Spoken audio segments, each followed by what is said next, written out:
Good evening, this is John Milburn for Laws 11046. This is week number 9. We're dealing tonight with the intriguing title of Environmental Law Toolbox. And the idea of tonight's session is to run through some of the more practical aspects of litigation in the Planning and Environment Court. Now, of course, the Planning and Environment Court is part of the District Court. We know that. It shares many of the same judges that preside over criminal and civil matters in the District Court jurisdiction. However, in many ways, the Planning and Environment Court sits aside, and one of the ways it does that is that matters are to be determined in the P&E Court in a way that is fair and accessible, words that we don't necessarily see or associate with District and Supreme Court and other jurisdictions. And in the Planning and Environment Court jurisdiction, judges are allowed to proceed in a more relaxed manner than in other courts, and part of the role of the court is to help self-litigants through the process. Some of the terminology is familiar to me in that it's the same sort of terminology, in some cases exactly the same terminology, as is used in the Queensland Civil and Administrative Tribunal where I'm a member. And in that jurisdiction, likewise, we are to proceed in a way that is fair and accessible. However, there are still some basic rules that we need to consider when considering litigation in the Planning and Environment Court. And one of the first ones is standing. In other words, just because you go and knock on the door of the Planning and Environment Court, so to speak, and say, I'd like to litigate this matter, doesn't necessarily mean that the court will let you in, so to speak. You must have standing, or locus standi is the Latin term. And I guess it really comes down to this question. The court will say, do you have the right to agitate this matter? Are you able to be here? I struggled with how to present that concept in the notes, but I will refer you to the flowchart that I produced as part of the notes, and to do that, I'll share the screen. Now, you should be able to see my screen, and you'll recognise the flowchart that you'll find in the notes, and that is all about standing. So the preliminary question is, does the common law apply, or do the statutory provisions apply? I guess the way to answer that is that you look at the statute, and if there's some section that deals with the issue of standing, then of course that's what we look to primarily. If the common law applies, then we ask, has the common law been altered by the statutory provisions? And of course, the statutory provisions are going to override the common law. So therefore, we do look to the statutory provisions. So then we look on the other side at the statutory provisions side, and we ask ourselves, all right, well, if the statutory provisions apply, do note that the statutory provisions prevail over the common law. And then we ask ourselves the basic question, is this a federal matter or is it a state matter? If it's a federal matter, we look to the Commonwealth legislative provisions, and we'll talk about some of those tonight. If it's a state matter, we look to the state provisions, unsurprisingly. And when it comes to the state, I've created some further flowchart options. Now, I should confess that my original chart was much bigger, much more extensive, but it just became unwieldy. So I didn't bother about taking the flowchart down any further for the Commonwealth, and I just took the state. So with the state, we need to ask ourselves, are we bringing the proceedings in the Planning and Environment Court for a declaration about a certain matter? Or are we applying for a merits review? Or are we applying for an enforcement order? Or are we applying to prosecute another person for a development offence in the Magistrates Court? So I said that Planning and Environment Court originally, but you can see now that in breaking this down, the first three relate to P&E Court, Planning and Environment Court, District Court level, and the last one relates to Magistrates Court. However, having said that, it is possible to prosecute certain matters in the District Court or the P&E Court as well. So you've got to ask yourself, in that question of standing, why are we here? Are we here seeking a declaration? Are we here for a merits review? Are we here for an enforcement order? Or are we here for a prosecution matter? And as a result of answering that question, there'll be different answers. So for a declaration, you have an entitlement to be heard and have a look at section 456 of the Sustainable Planning Act. If it's a merits review, well, you're entitled to be heard if you're the applicant for the proposed development. That's section 461 of the Sustainable Planning Act. And you're entitled to be heard as a submitter. But if it's in relation to an impact assessable development, and that's section 462, and you'll recall that we talked about impact assessable developments last week as being one form of development. If you're asking for an enforcement order, then you have an entitlement to be heard. Have a look at section 601 of the Sustainable Planning Act. The Byrne Brothers case is an example of that. And are you prosecuting a development offence, you have an entitlement to be heard. Have a look at section 597. What you'll see from that is that for the most part, people have an entitlement to be heard in the Planning and Environment Court or the Magistrates Court, as the case may be, for declarations, enforcement orders, prosecution matters, and while it's limited your ability to apply for merits appeal, it's still pretty wide. So if you think about that, anyone in many ways can agitate matters in environmental law situations. I'll stop the share now. So legislation alters the common law interpretation. Hello, Joe. Now, I mentioned that I didn't have anything in the flowchart for the Commonwealth, so I'll just go through that with you. It's in the notes. But have a look at the EPBCA, the Environment Protection and Biodiversity Conservation Act. That won't surprise you. That's pretty much where we start all of our investigations when it comes to statutory provisions involving the Commonwealth. Again, we need to ask ourselves, what do we seek before we can answer the question of standing? If we seek an injunction, then we must satisfy the standing tests in section 475 of EPBCA. For an individual, have a look at subsection 6, and for an organisation, have a look at subsection 7. For judicial review, now not merits review, but judicial review, for judicial review, have a look at section 487 of EPBCA, but individuals, subsection 2, organisations, subsection 3. But bear in mind that this is something which is hot on the agenda, and the Attorney-General is looking at that. Indeed, the Attorney-General, speaking of the Attorney-General, can also provide permission for a person to bring an action on his or her behalf as well. So at a federal level, if you find that your client doesn't fit within any of the categories, you can still ask the Attorney-General for permission to litigate on his or her behalf, at the moment his behalf. I mentioned the difference between merits review, which we saw in the state standing provisions, and judicial review that I've mentioned in the context of the federal. Merits reviews, you'll recall, are situations where the court steps into the shoes of the decision maker and makes the correct and preferable decision.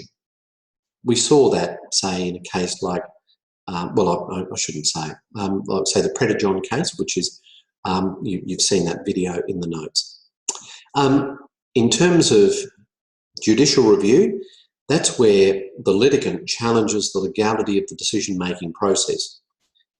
The court is not there to make the correct and preferable decision, but rather to keep an eye on whether the decision maker complied with legal obligations and requirements. So it's essentially quite a different type of action.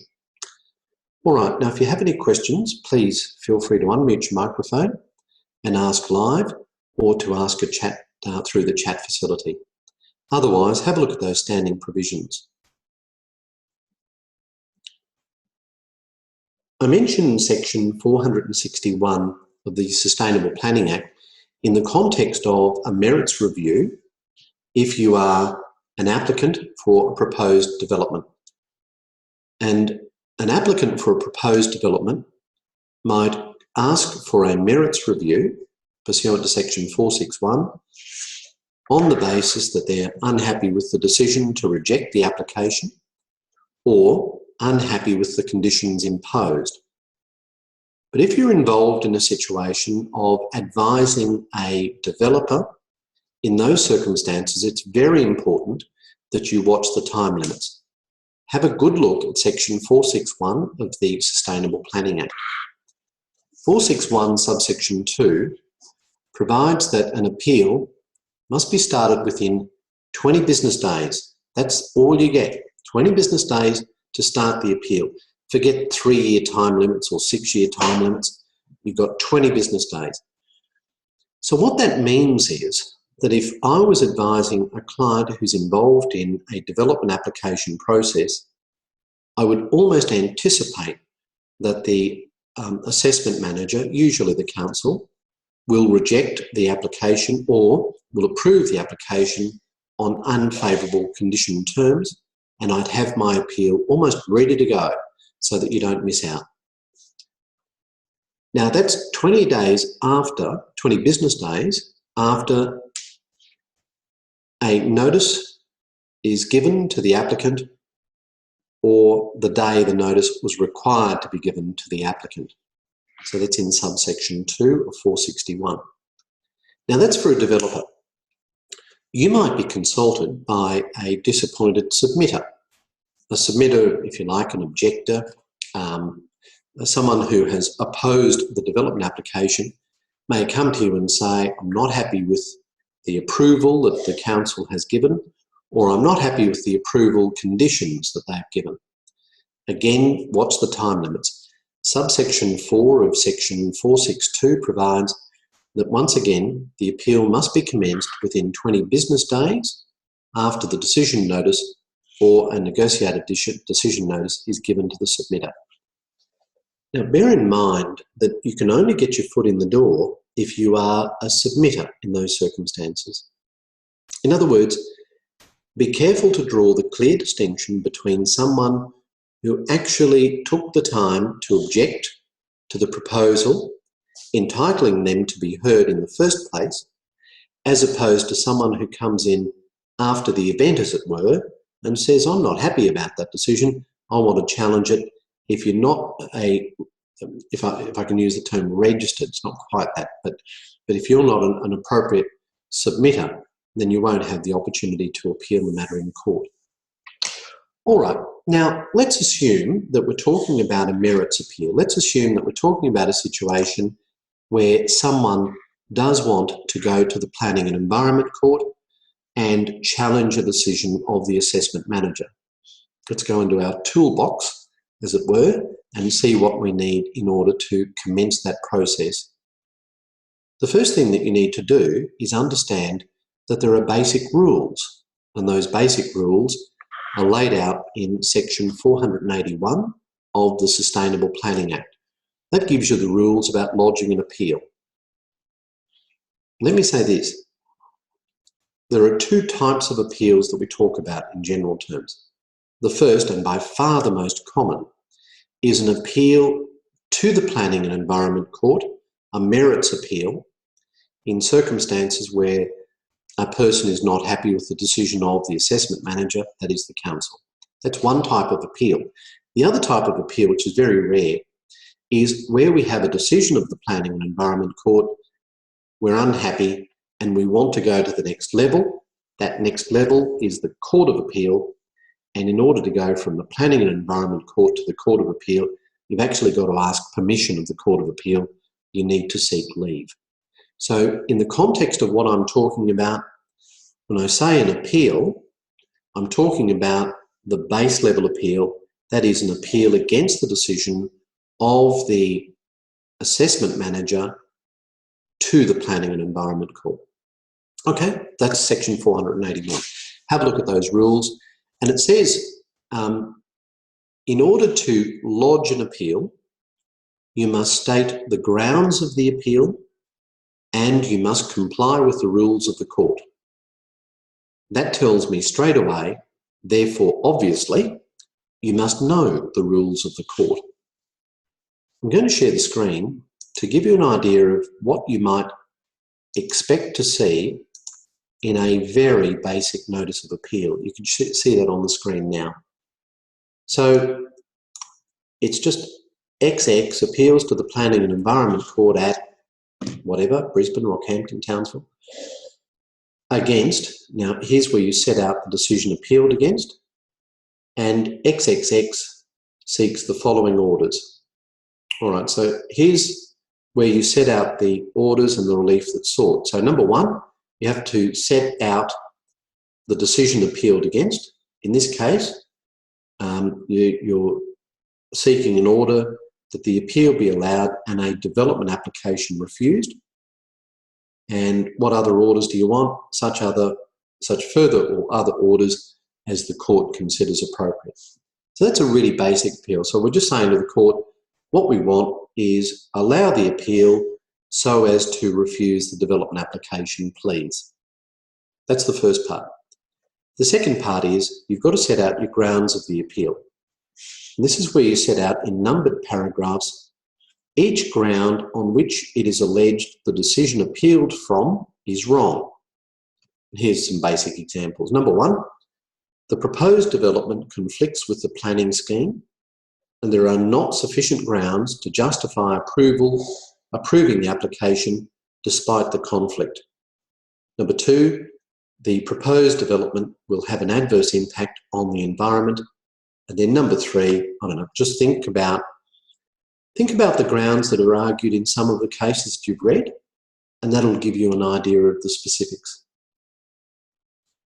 But if you really want an easy way to have a look at some precedents, just go into the court's website, as we did last week, and have a look at some of the actual forms that were lodged, some of the actual notices that were lodged in previous cases.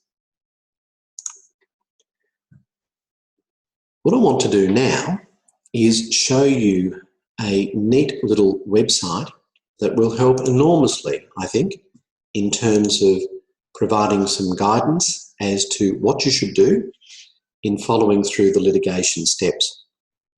If you go to, again, the court's website, Queensland Court's website, Planning and Environment Court, steps to follow. I'm sure there's a link in the notes. If not, tell me and I'll put it in UCrew, and I'll share the screen to show you the actual website that I'm talking about, and I'll do that now. All right, you should see now Queensland Courts, Planning and Environment Court, steps to follow. How good is this? Number one, file a notice of appeal. Let's have a look at the notice of appeal. There's a link to it. No surprise here.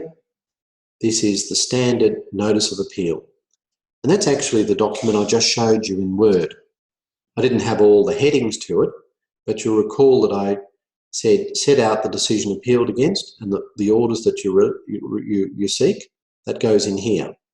And then the document I showed you before said what are the grounds of the appeal, set out the numbered paragraphs, number 1, 2, 3. I showed you that before. So that's the information that goes in this notice of appeal. And it says here within 10 business days after being served with a copy, then file an entrance. That's addressed to the respondent. Okay, so have a good look at that notice of appeal.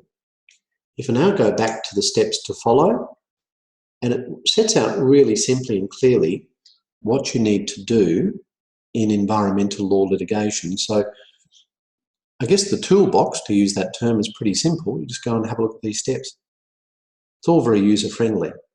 So number one, file the notice of appeal. Check. Number two, serve a copy of the notice of appeal. All right. The other side are entitled to know about it, so you've got to serve it on them. I'll get you to read some of the rules there that relate to that service. Note there are time limits, strict time limits. See, time limits up here, time limits here, time limits everywhere. Number three, apply for a directions order. Now, the party with the onus of proof, usually the developer, that is the one that goes to court, must apply for a directions order within 3 months of the notice of appeal. Now, bear in mind that the notice of appeal is lodged 20 business days, which is a month, essentially, after the original decision. and you've got to apply for a directions order within 3 months of the notice of appeal. So it's all moving very quickly. Number 4, directions hearing. Well, a directions hearing is where the judge sets out the timetable for the litigation. Essentially says, all right, this is what we're going to do, here's who's going to do it, and here's when it's going to be done by. All right, I've used a lot of passage language there, which I don't like. I like to use the active voice, but that's what the directions hearing is all about. Number 5, a dispute resolution plan. Look, a dispute resolution plan is all part of the ADR, the alternative dispute resolution process. It's without prejudice, and the dispute resolution plan involves meeting to discuss the issues without prejudice. And again, there's a useful link here, useful practice hints, and it sets out some basic rules. I'll get you to read that, and you'll see that the ADR registrar can make a without prejudice conference, case management conference, or joint expert meeting, and you need to book those things in. And look, very helpfully, it even has a mediation booking request, and it provides some really good information about what to do in a mediation brief to the registrar. So if you know where to find these helpful hints, you're really going to know the process. And it's really practical, and I'm not going to go through and read it now, but the idea is that I show you these things so that you know where to find them. And if you had to answer a question in an exam, for example, outlining some of the procedures for a client, then this is probably the most valuable place to look. And there we have, even helpfully, you can get a direct link to the associate for the judge in question relevant to your case. So it's all really user-friendly. Okay, if there's any questions, please feel free to unmute or ask through the chat facility. Okay, now that's a merits review situation in Queensland, which of course is in the Planning and Environment Court. But as we saw in our discussion about standing, you might be asking for something other than a merits review. You might be asking for a declaration, and that would be subject to the rules set out in section 456 of the Sustainable Planning Act. So have a look at 456 of the Sustainable Planning Act, because again, that piece of legislation sets out the basic rules about filing a proceeding in court for a declaration.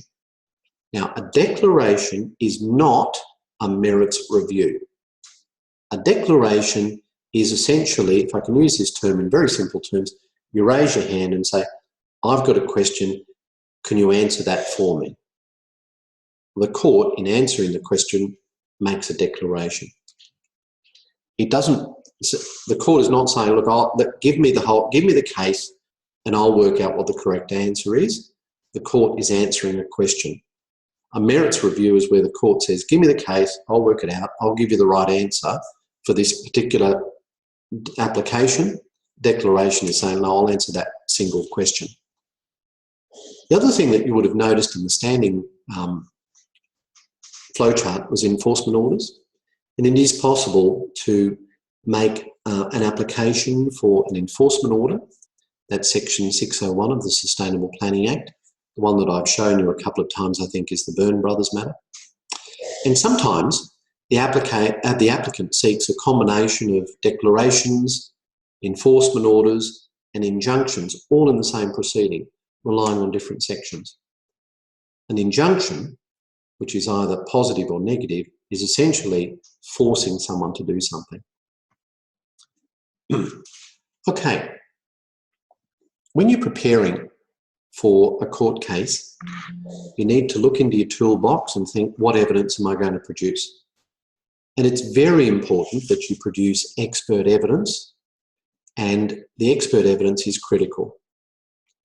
One thing that you will see, and I've briefly touched on it, is the issue of joint reports. And during the ADR process, it's very common for the court to order for the experts to have a joint conclave, as we call it, and they'll get together with the ADR registrar and try and thresh out a joint report. for the benefit of the court and the parties down the track. What you may have seen from all this is that if you're representing, say, a council or some sort of regulatory authority, there are many ways to enforce environmental laws. There are three basic options. The first is that the enforcement authority can ask for an administrative order. The second is they can seek civil remedies. And the third is they can prosecute. And if you're advising a potential prosecutorial authority, you need to advise them of the different options that are available to them in that regard. All right, well, you've done very well tonight. Looking at the time, I don't want to go too much longer. I usually go through the problem from last week. I might give that a miss. I'll add some notes into into Moodle, sorry, in relation to the weekly problem. So unless there are any questions, please ask now, but otherwise we'll wrap it up. And please continue to ask some questions through UCrew, some really good questions coming through. If you struggle, I will have the results for the first assessment released on Sunday is the plan. I've got a bit of a night happening on Saturday, so I might be a bit late, sorry. But don't worry, I've marked everything. I'm just waiting for the very last answers that may come in before I release the results on Sunday. And if you have any questions about those results, please feel free to ask me. Or if it's a general question, which I always promote, ask through UCrew. So that might be all for tonight. I'll stop the recording. We'll see you next week. All the best.